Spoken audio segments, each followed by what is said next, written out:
குழந்தைகள் இரத்த ஓட்டம். இவர்கள் சொல்லக்கூடிய காரணம் என்னவென்று சொன்னால் மதம் மாற்றுகிறார்கள். இது இந்த கருத்தே பார்த்தீங்கன்னா ஒரு மோசடியான கருத்து. இன்றைக்கு மக்கள் தெளிவாக இருக்கிறார்கள்.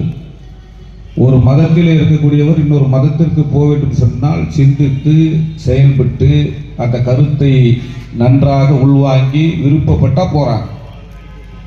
யாரையும் இப்ப போய் கட்டாயப்படுத்தியோ நிர்பந்தப்படுத்தியோ பணத்தை கொடுத்தோ பொருளை கொடுத்தோ ஒரு பொய்யான குற்றச்சாட்டு கருத்துரிமையை பறிக்கிறாங்க.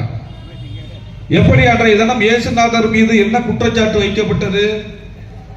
இயேசுநாதரை கைது செய்து அவையிலே நிறுத்தி கைது செய்த அரசாங்கம் என்ன புரட்சியை தூண்டுகிறார் என்கிற கருத்தை தான் அன்றைக்கு வைத்தார்கள். இன்றைக்கும் என்ன செய்கிறார்கள்? பயம் ஆளும் தரப்புக்கு வருகிறது.